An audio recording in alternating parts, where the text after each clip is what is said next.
All right, so talking about putting in an NG, biggest thing before you go in the room, before you decide to do this, just make sure that you have everything that you need.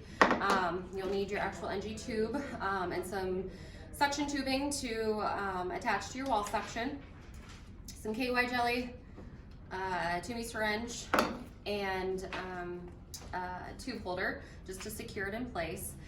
Starting off, letting your patient know that this is probably going to be a little uncomfortable, but should cause them to have some relief.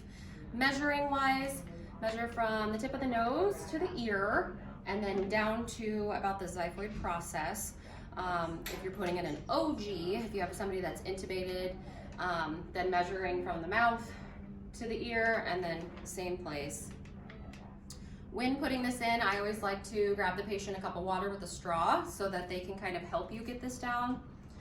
Once you get it measured and marked, obviously put the tip in your jelly just to make sure it's nice and lubricated before you start.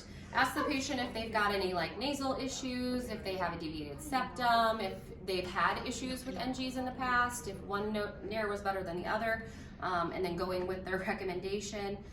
I always like to have my patients start with chin to chest and then kind of go in at an angle pointing towards their nasal septum with just steady, gentle pressure. Once I get back to the back of the nose and kind of on past that curvature in the back, then I will allow them to start sipping on some water just to help them kind of advance that NG tube down to where it needs to be.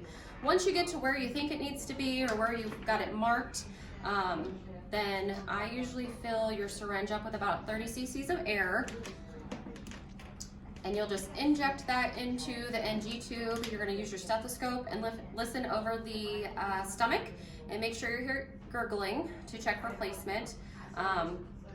You can also aspirate. If you're putting this down, most likely you're going to attach it to suction anyway. So once you get it to suction, you should notice some gastric aspirate coming out of it. If not, you might want to recheck your placement.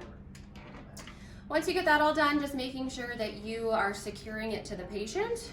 So putting a sticker on, wrapping it around the tube. I always like to kind of further down, wrap some tape around here, and then use a safety pin and attach it to their gown just so it's not pulling, and you don't have increased risk of them pulling it out. And then obviously hooking it up to suction and turning your suction to whatever your physician has ordered for suction level. Obviously, assessing for any issues, any troubleshooting, you're going to want to, once again, listen for air in the stomach, aspirate contents. You can also get a chest x-ray. They're usually able to see where that NG tube is at and give you some recommendations as far as placement. But that is NG insertion in a nutshell.